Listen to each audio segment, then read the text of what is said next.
In the late 1950s, America was in love with soda. Bottles clinked on factory lines all day and all night. Trucks rolled out before sunrise, packed with cold, sweet drinks headed to stores, diners, and gas stations across the country. And rising fast in this bubbly world was a name not many people expected: Royal Crown Cola. What started as a small regional soda had grown into a big national brand. Millions of bottles were being made and shipped every single day. RC wasn't just another cola on the shelf anymore. It was becoming a real rival. Then in 1958, RC did something no one else had done in a big way. It made a cola with no sugar. They called it Diet Right. At that time, most people thought diet drinks would taste bad. They thought no one would want them. But RC believed people wanted to enjoy soda without all the sugar. And they were right. Soon a whole new group of people started buying soda. People watching their weight. People with health problems. People who still wanted the fun of a fizzy drink. RC didn't just sell a new soda. It created a whole new kind of soda. And for a while, the biggest companies in the world, Coca-Cola and PepsiCo, didn't see it coming. RC's sales grew fast. More factories worked harder. More trucks drove farther. More stores made room on their shelves. The small company that once stood in the shadows was now standing in the bright lights. Inside the company, people started to believe something bold. They weren't just keeping up with the giants. They were getting ahead of them. RC had new ideas. It had speed. It had a drink that felt like the future. The Royal in its name didn't feel like a joke anymore. It felt real. From the outside, it looked like nothing could stop them. And then something changed. The sparkle faded. The noise got quieter. The giant that looked so strong began to stumble. What went wrong? Who didn't see the danger? And how does a company that touches the future lose its grip on it? So how did something this powerful collapse? Its premium, timeless taste stands out and Chapter 1. Long before it was a brand, before trucks and factories and millions of bottles, it was just a man with a stubborn idea. Claude A. Hatcher wasn't a big city businessman. He didn't wear fancy suits or sit in tall glass buildings. He was a pharmacist's son from the American South, raised around syrup bottles, medicine scales, and the sharp smell of soda fountains. Back then, drugstores weren't just for medicine. They were where people met, talked, and treated themselves to sweet, fizzy drinks mixed right in front of them. Claude watched closely. He saw how people smiled after the first sip, how they came back for the same flavors, how a simple drink could turn into a habit and a business. But he also saw something else. The big syrup companies that supplied those drinks acted like kings. They set the prices. They made the rules. Store owners didn't have much choice. Claude didn't like that. He believed he could make something just as good, maybe even better, and give small businesses another option. It was a risky thought. He didn't have a giant factory. He didn't have a famous name. All he had was belief and a formula he kept adjusting, one batch at a time. In a small space with basic tools, Claude began mixing his own syrup. He tested flavors again and again, chasing a smoother, richer cola taste. Friends tried it. Store owners tried it. Some shook their heads. Others asked for more. That was enough. He didn't launch with a bang. There were no national ads, no big investors, just crates of syrup, loaded by hand, delivered to local stores that were willing to take a chance on the new guy. Every yes mattered. Every reorder felt like proof he wasn't crazy.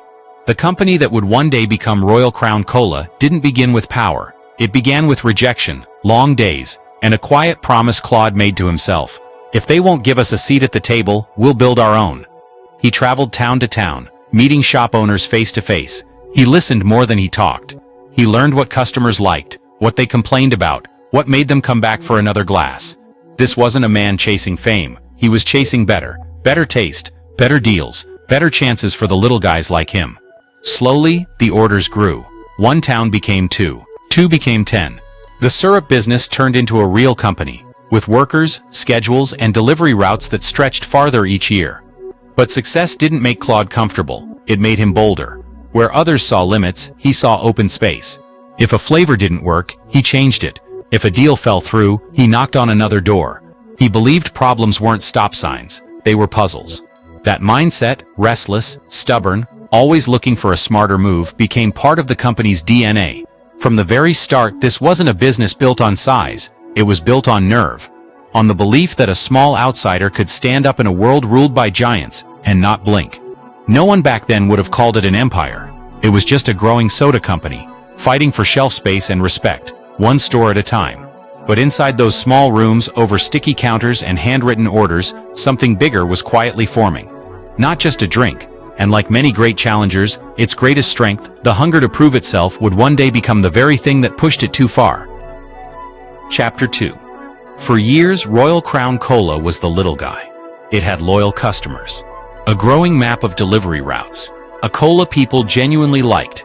But in a world ruled by giants with deep pockets and louder voices, RC was still fighting for attention, one store at a time.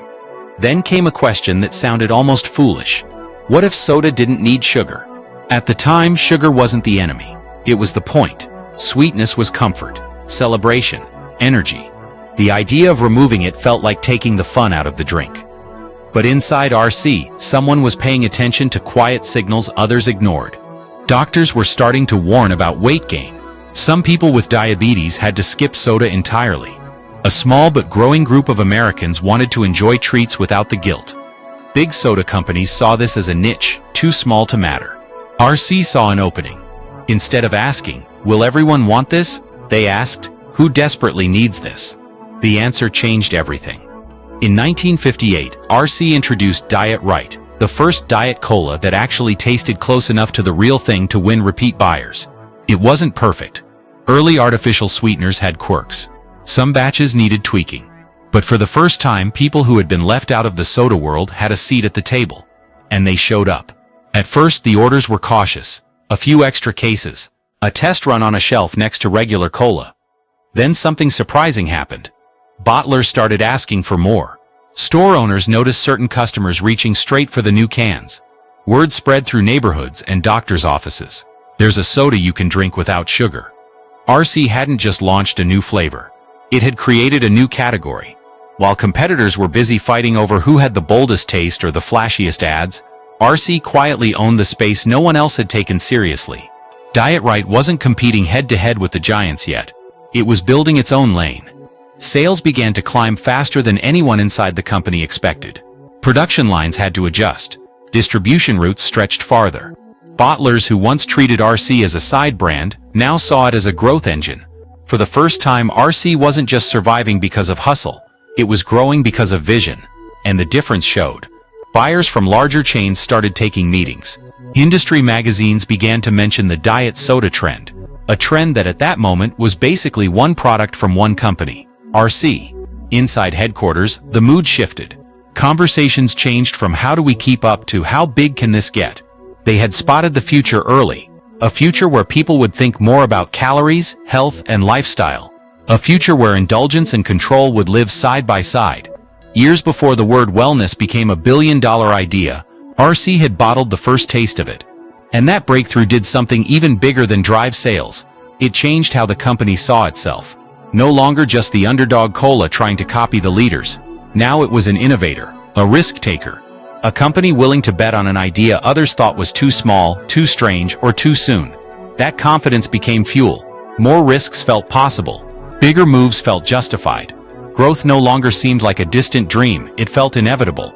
But hidden inside that success was a quiet danger, because the same boldness that helped RC see the future would later push it into battles far bigger than it was built to fight.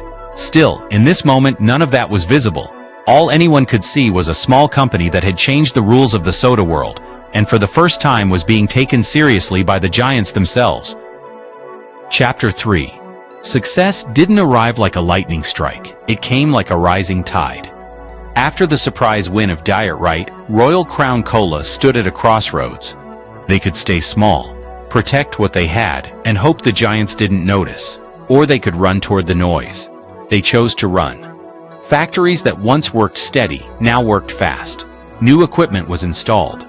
Production lines were reorganized to handle larger orders, tighter schedules, and a growing list of retailers who suddenly wanted in. RC didn't have the endless money of Coca-Cola or PepsiCo. So they did something smarter. They built partnerships. Independent bottlers, the same kind of small, scrappy operators RC had always understood, became the backbone of expansion. Instead of trying to control everything from one central tower, RC empowered local bottlers who knew their towns, their stores, and their customers. It was faster, cheaper, more personal. While bigger companies pushed from the top down, RC grew from the ground up. Trucks with the RC logo began appearing in places they had never reached before. Small towns turned into cities. Southern routes stretched north and west. What had once been a regional name was now quietly becoming national. And they didn't just ship more soda, they told a story. Marketing leaned into the underdog spirit. RC wasn't the old established power. It was the smart choice, the modern choice, the brand willing to try what others wouldn't. Diet Right ads spoke directly to people who felt ignored by traditional soda marketing. Adults watching their weight, people managing health issues, consumers who wanted control without giving up enjoyment. For many of them, this wasn't just a drink. It was permission. Permission to join the soda moment without guilt. Stores noticed. Shelf space grew. Repeat customers came back not just for taste, but for what the product meant. RC wasn't only selling cola anymore. It was selling inclusion. Behind the scenes, logistics got sharper. Routes were mapped more carefully. Warehouses were placed closer to growing demand. Timing mattered now. A missed delivery could mean losing space to a competitor waiting right behind them.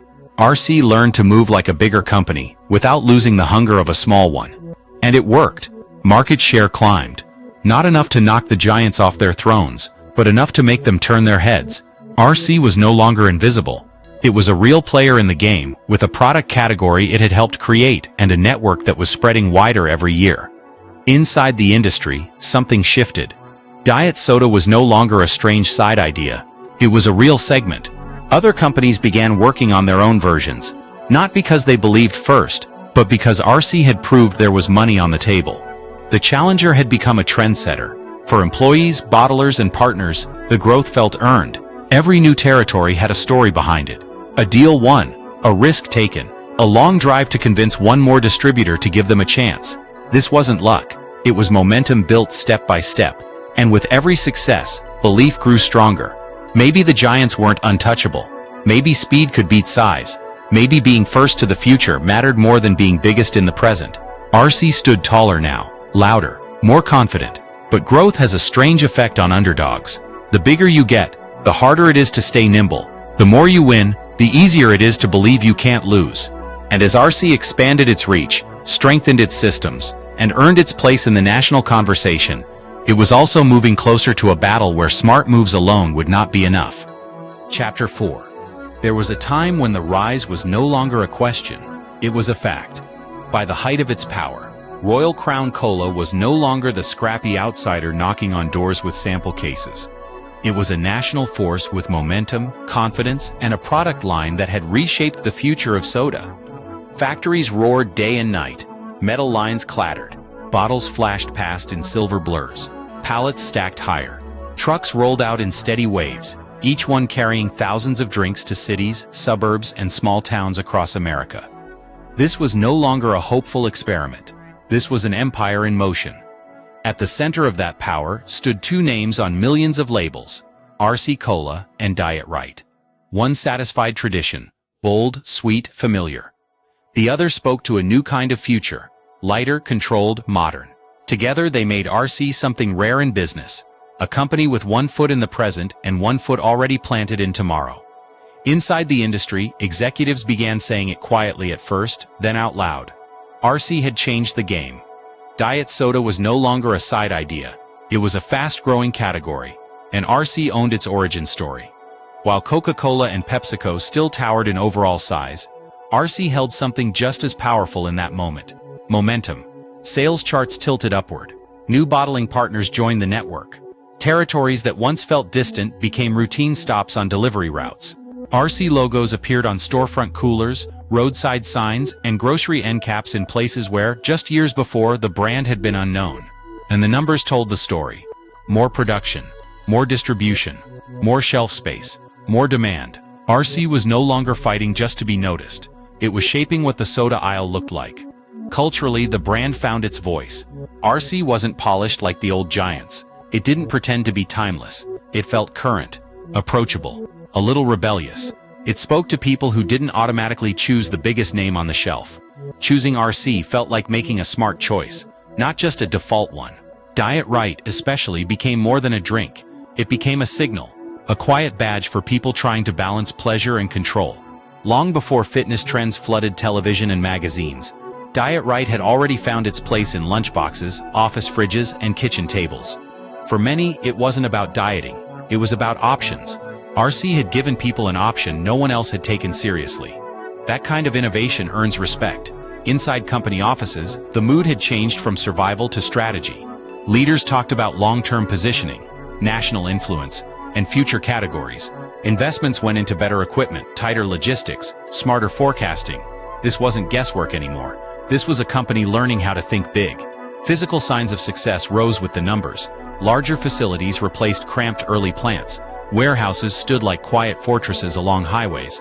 Office buildings filled with planners, marketers, and executives who believed they were building something that could last generations. Visitors walking through those halls could feel it, the hum of confidence, the pride of people who had outworked the odds. They had not inherited power, they had earned it. Even competitors felt the shift. RC was no longer a regional irritant. It was a national brand with a defining innovation and a loyal consumer base. Ignoring it was no longer an option. The company that once fought for scraps of attention now commanded industry focus, and that attention fed the belief inside RC that its rise was not temporary, it was destiny. The company's identity evolved with its success. It still valued its independent bottlers, still respected its roots, but now it also carried the posture of a leader. Decisions felt bolder, risks felt justified. After all, the formula had worked so far. See a gap, move fast, win early. That mindset had built the golden age. In boardrooms, expansion plans stretched further. New markets, new flavors, new variations. If the future of soda was changing, RC believed it would be the one to change it first. Employees felt it too. They weren't just working for a soda company, they were part of a success story. Every truck that left a loading dock, every new store that signed on, every ad placed in a newspaper or on television felt like proof that they belonged among the biggest names in the business. And for a while they did. From the outside, RC looked balanced and strong, rooted in a classic cola, leading in diet innovation, powered by a flexible bottler network, and driven by a culture that rewarded bold ideas. It looked unstoppable. But golden ages are tricky things, because when a company is rising, it watches the road ahead. When it believes it has arrived, it starts admiring the view. Success can change how leaders listen. It can soften the urgency that once made them sharp. It can make yesterday's winning strategy feel permanent, even as the world quietly shifts again. In factories, the machines still roared. In stores, the bottles still moved. In offices, the charts still pointed upward. Everything visible said the same thing. RC had made it. But beneath the surface, pressure was building. Competitors were studying. Consumer tastes were evolving. The very category RC had helped create was about to become a battlefield crowded with giants who had finally decided to take it seriously. The crown still sat firmly on RC's head, yet the weight of that crown was growing heavier with every passing year, because the higher a company climbs, the more it has to lose. And at the very height of its confidence, when the factories were loudest, the reach was widest, and the belief in their own momentum felt unshakable. But beneath the success, something was changing. Chapter 5. Great empires rarely fall because of one loud mistake. They fall because of a quiet one. At the height of its confidence, Royal Crown Cola believed it had finally cracked the code. Innovation had carried it forward. Speed had given it an edge.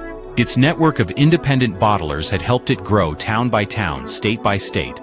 But now RC wasn't just growing. It was competing, directly, visibly, dangerously, with giants. And competing at that level came with pressure. Pressure to be faster, pressure to be bigger, pressure to look more like the companies it once proudly differed from. Inside meeting rooms, the conversation began to change. In the early days, decisions sounded like this. What do our bottlers need? What do customers like? How do we stay flexible? Now the questions were different. How do we cut costs? How do we standardize? How do we scale faster than we ever have before? None of these were bad questions. In fact, they sounded smart, responsible, necessary. RC was no longer a small challenger. It was a national brand with complex logistics and rising expenses. Growth demanded structure. Structure demanded control, so the company began to tighten its grip. More decisions moved to central offices. Processes that had once been flexible became standardized. Independent bottlers, once trusted partners with local instincts, were asked to follow stricter rules, tighter margins, and more uniform systems. On paper, it made perfect sense. Central control meant efficiency. Efficiency meant savings. Savings meant more resources to fight bigger competitors. It looked like modernization.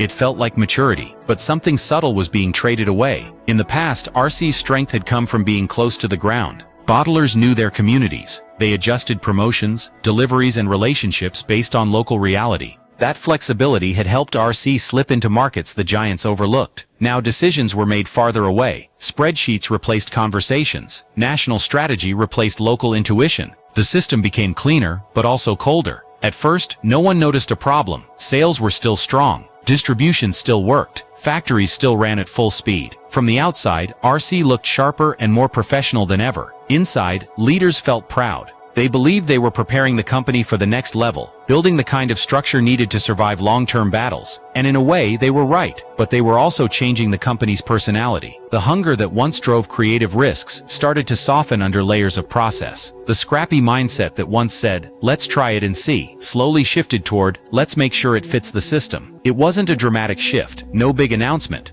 no single turning point. Just a series of small, reasonable decisions. Standardize this, trim that budget, delay that experiment, focus on what's already working. Each choice protected the present. Together, they quietly weakened the future. The change showed up in small ways first. A local bottler who once ran a clever regional promotion was told it didn't match national branding. A new flavor idea was postponed because production lines were too optimized to experiment. Marketing grew more cautious, less playful, more concerned with not making mistakes than with making impact. None of these decisions were reckless. They were careful. That was the problem. RC had once grown by seeing opportunities others missed. Now it was busy protecting what it had already built. The company that once moved like a startup was starting to move like a corporation trying not to stumble. And while RC focused on efficiency, the giants were doing something else. They were learning. They studied the diet soda category RC had pioneered. They poured money into research, advertising, and distribution muscle. They didn't need to be first anymore. They just needed to be bigger. RC's new systems made it more stable, but also less agile,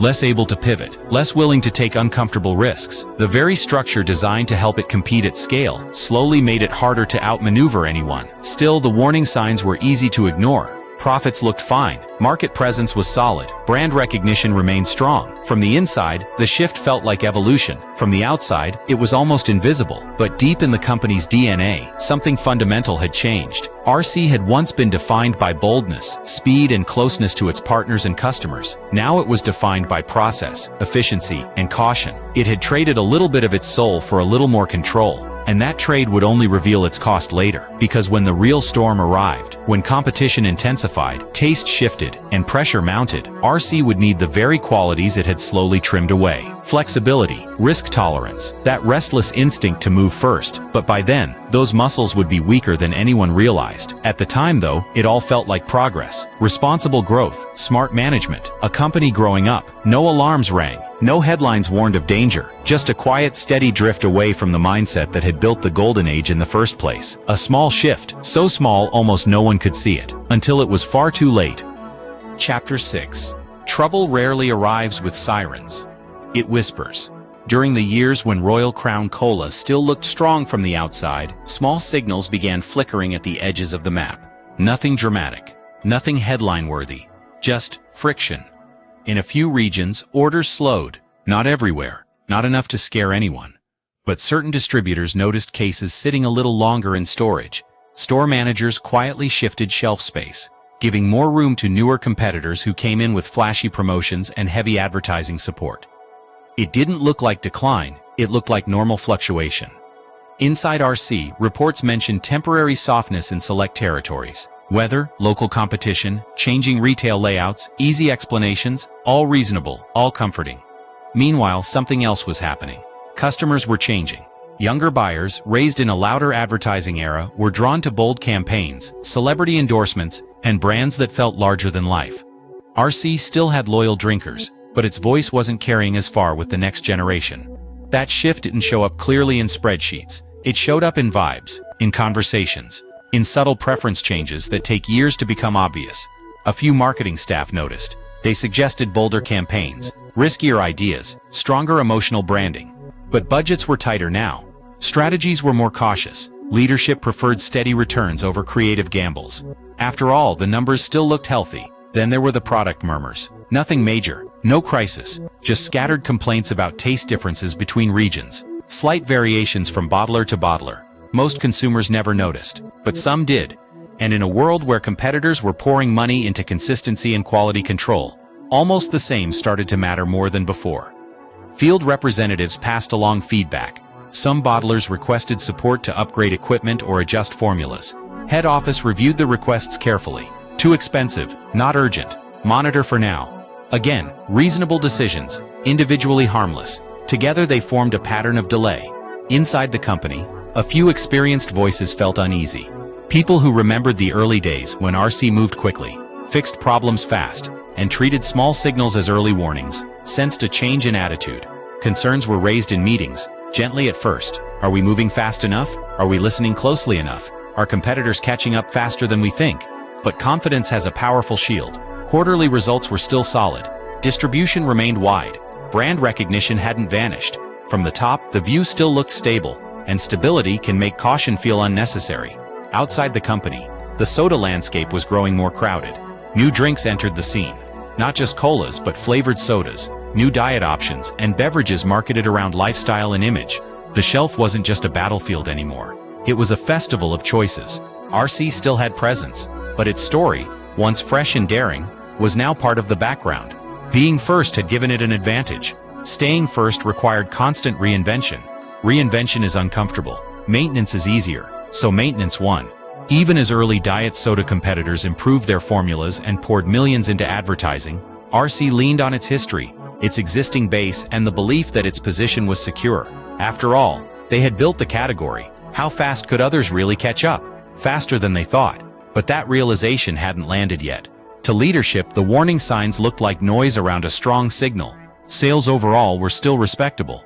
Profits hadn't collapsed. The system they had built, centralized, efficient, controlled, seemed to be doing exactly what it was designed to do: protect margins and maintain order. The small cracks didn't look like structural damage. They looked like cosmetic wear. And when success has lasted long enough, it becomes easy to believe that dips are temporary, that loyalty is permanent, and that momentum can be trusted to carry itself.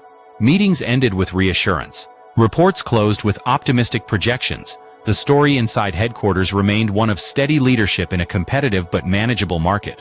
Meanwhile, outside those walls, the ground was shifting inch by inch. Consumer attention was fragmenting. Brand loyalty was weakening.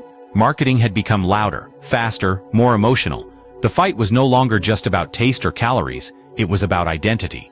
RC, once the bold innovator, now sounded careful, controlled, a little quiet in a room that was getting noisier every year. Still, nothing had broken. No disaster, no sudden drop, just a series of early tremors that, on their own, were easy to dismiss, and so they were. Because when profits remain decent and growth charts don't collapse, it's easy, almost comforting, to believe that everything important is still working. By the time the signals would be impossible to ignore, they would no longer be whispers, they would be consequences. Chapter 7. For years the warning signs stayed quiet. Then one day, they didn't. The trouble didn't begin with a dramatic explosion or a shocking headline. It started with a question. Small, technical, easy to overlook. Is this ingredient safe? By the early 1970s, the artificial sweeteners used in diet drinks, including Diet Right from Royal Crown Cola, were under growing scientific scrutiny. Researchers debated possible health risks. Regulators asked for more studies. Reporters began paying attention. At first, the discussion lived in medical journals and industry meetings. Then it moved to television. News anchors spoke carefully but seriously. Words like cancer risk and lab studies floated into living rooms across the country. Viewers didn't hear nuance, they heard danger.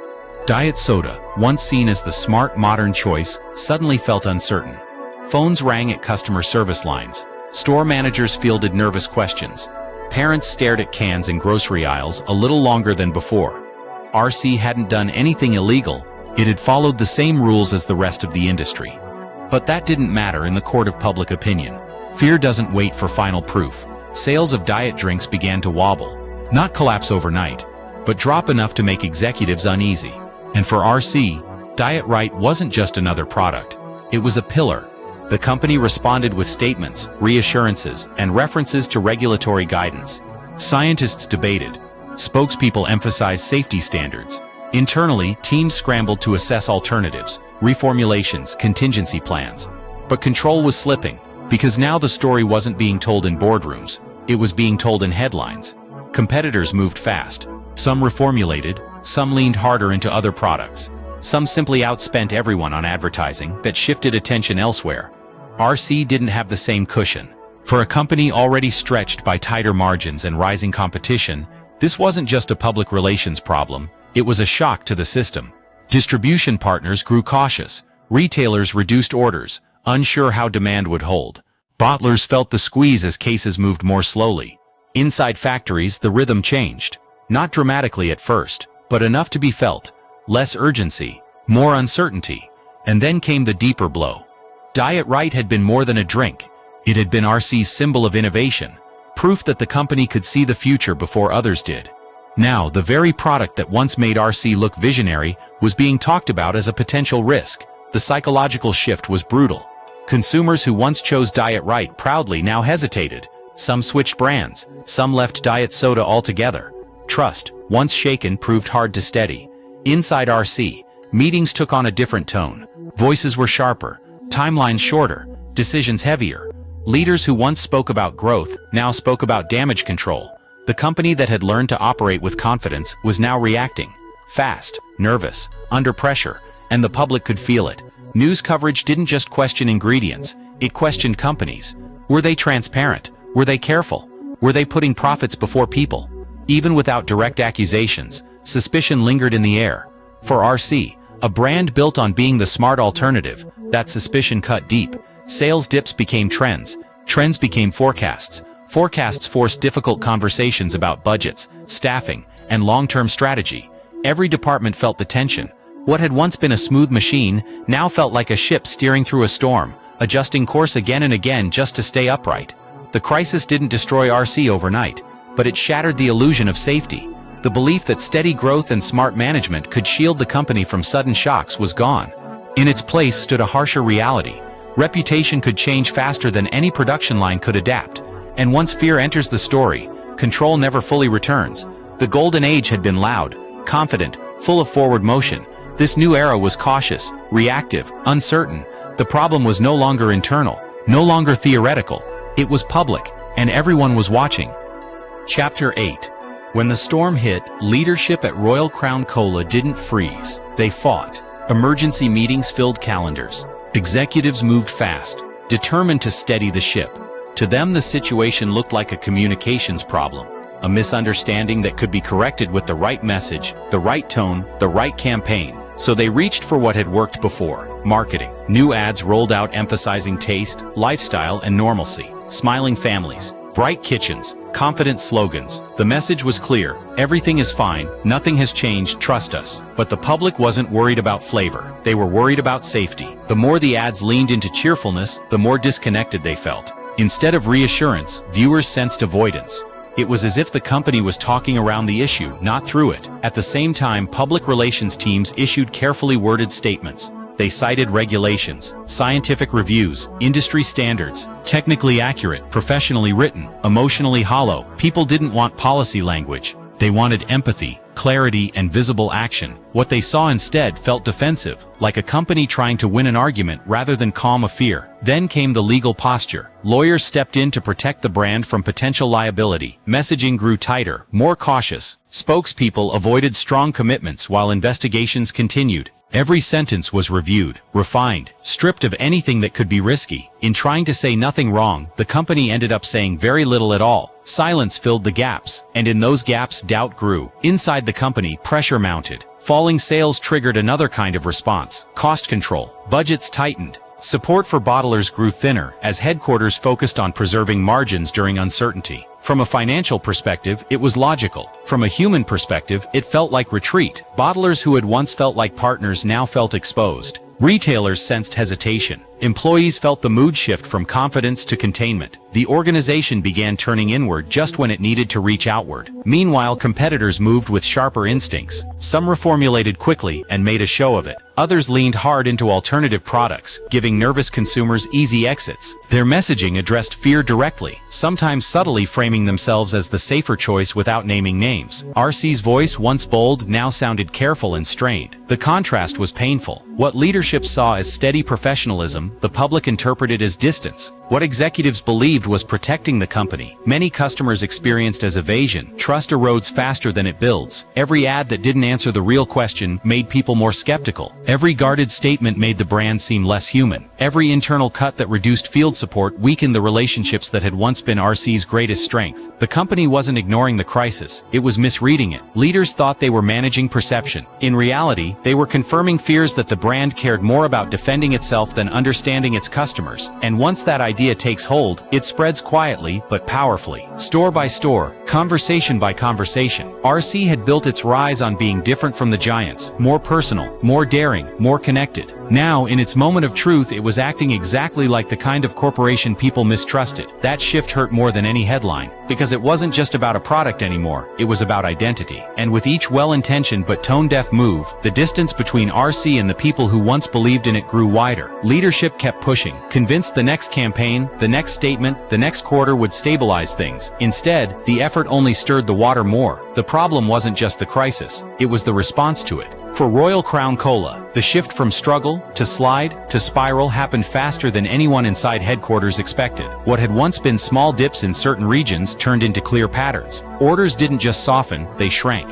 Shelves that once held firm space for RC products quietly gave more room to louder, better-funded competitors. Retailers followed the numbers, and the numbers were turning. Market share slipped quarter after quarter. Not in dramatic crashes, but in steady, undeniable erosion. Each report looked survivable on its own. Together, they formed a downward slope that was hard to reverse. Meanwhile, rivals surged. Coca-Cola and PepsiCo had studied the diet category RC pioneered. Now they attacked it with scale RC could never match. Bigger advertising budgets, national promotions, stronger retailer incentives. They didn't need to be first anymore. They just needed to be everywhere. And they were. Consumers who once reached for RC out of loyalty or habit now had endless alternatives shouting for attention. New flavors, new formulas, new packaging. The soda aisle felt louder, brighter, more crowded than ever. RC, once the disruptor, now looked smaller. Inside the company, financial pressure tightened like a vice. Revenue declines forced hard conversations. Cost-cutting, once a temporary measure, became policy. Hiring froze. Projects paused. Travel budgets disappeared. Then came the deeper cuts. Layoffs. Talented employees, some who had spent decades building the brand, packed up desks and said quiet goodbyes. The mood inside offices shifted from tension to grief. Every empty chair was a reminder that the company was shrinking. Production facilities felt the strain too. Certain plants reduced output. Others faced temporary shutdowns. A few closed for good. Towns that had depended on those jobs felt the loss ripple through local economies. What had once been a growing network now looked like a map of retreat. Restructuring followed. Departments merged. Leadership roles changed. Consultants arrived with efficiency plans and survival strategies. The language of ambition was replaced by the language of stabilization.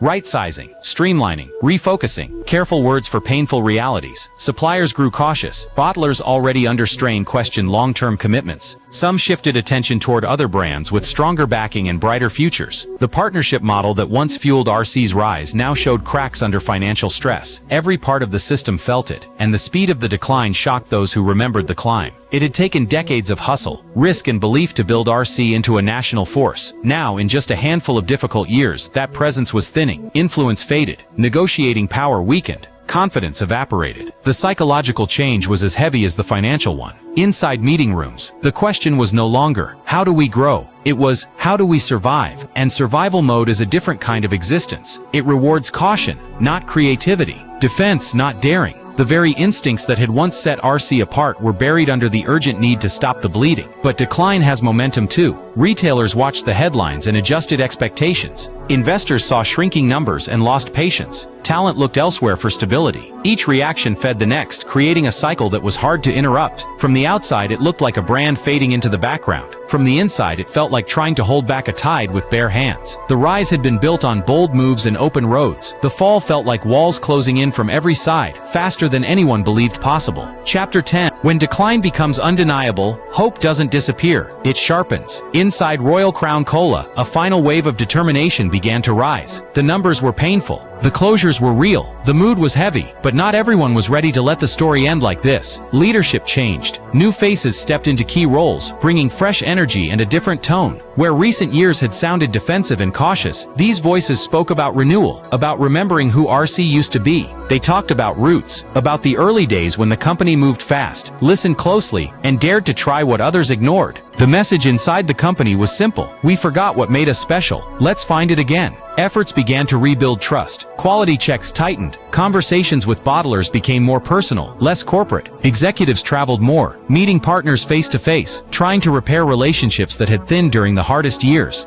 Marketing shifted too. The bright, polished tone gave way to something warmer, more human. Campaigns acknowledged the past, celebrated loyal customers, and leaned into the brand's long history. RC wasn't trying to outshine the giants anymore, it was trying to reconnect. There were discussions about product improvements, formula refinements, and clearer communication about ingredients and standards. The company wanted to show it had listened, learned, and changed. Inside offices and plants, the renewed focus brought a flicker of belief. Employees who had stayed through the worst allowed themselves a cautious kind of optimism. Maybe the slide could be slowed. Maybe the brand still had enough goodwill left to rebuild. For a moment the energy felt familiar, like the old days, but the outside world had moved on. Retail shelves were more crowded than ever. Younger consumers had grown up with different brands as their defaults. The cultural spotlight had shifted to new trends, new drinks, new identities.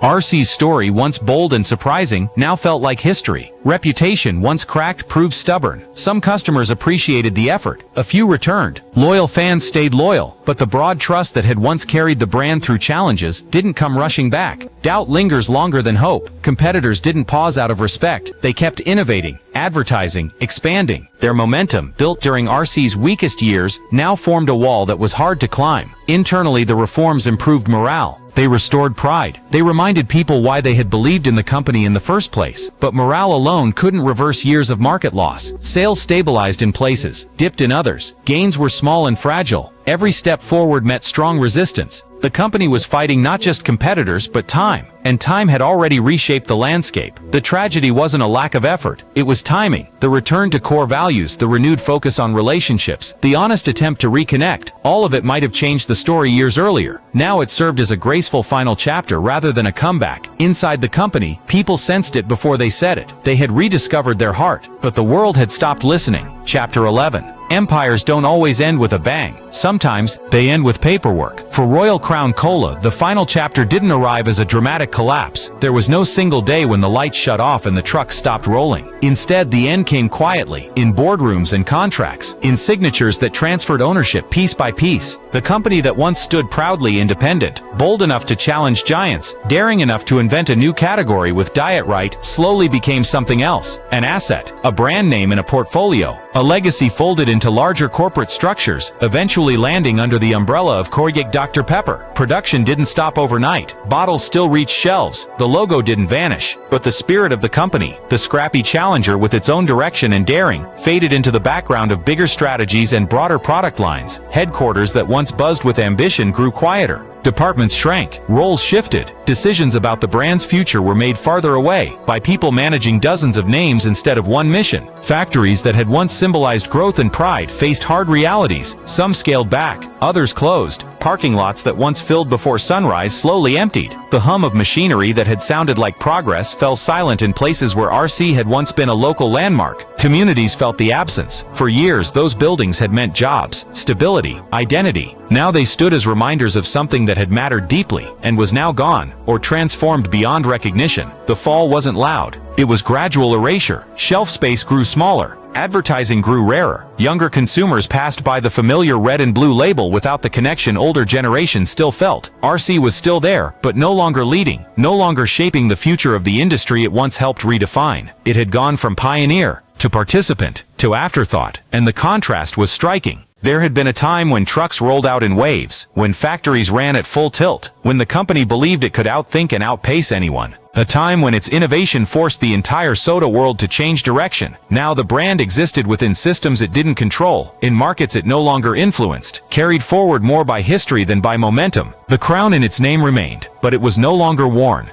The empire hadn't been destroyed in a single dramatic moment. It had been absorbed, softened, and slowly stripped of the independence that once made it powerful. In the end, RC didn't disappear. It just stopped being the story. From roaring factories and bold first moves, to quiet offices and fading presence, the journey from challenger to champion to memory was complete. And like many fallen empires, what remained wasn't dominance. It was legacy, bottled, labeled, and placed gently on a lower shelf. Legacy and lesson. In the end, the story of Royal Crown Cola isn't only about soda. It's about how success changes people and companies. RC proved that vision can come from anywhere. That a smaller player, with sharper instincts, can see the future before the giants do. It showed how bold thinking, like launching Diet Right when no one else believed in diet soda, can reshape an entire industry. But it also showed something quieter, something easier to miss. Trust is built slowly, bottle by bottle, handshake by handshake, decision by decision, and once it cracks, even slightly, rebuilding takes longer than anyone expects. Along the way, small compromises began to stack up. A cautious decision here, a delayed fix there, a shift toward protecting profits instead of protecting identity. Each choice felt reasonable on its own. Together, they changed the company. Dominance, even partial dominance, brought comfort. Comfort softened urgency. Urgency had once fueled innovation, close relationships, and fast reactions. Without it, warning signs felt less urgent. Risks felt less necessary. And the edge that built the rise slowly dulled. Success didn't fail all at once. It hid the failure while it was still forming. Strong quarters masked weakening connections. Stable revenue disguised fading cultural relevance. Familiar routines covered up the fact that the world outside was moving faster than the company inside. By the time the gap was visible, it was wide. That's the quiet danger at the heart of this story. Not dramatic mistakes, gradual drift. A company doesn't wake up one day and choose decline. It simply keeps choosing what feels safe, efficient, and reasonable, until those choices no longer protect what mattered most. Today, RC Cola still exists. Bottles still sit on store shelves. Vending machines still hum. Somewhere, a factory line still runs, filling cans with a recipe born generations ago, but the roar is softer now, the reach smaller, the crown lighter than it once looked. And in old towns where plants once buzzed with life, empty buildings stand as quiet monuments to ambition,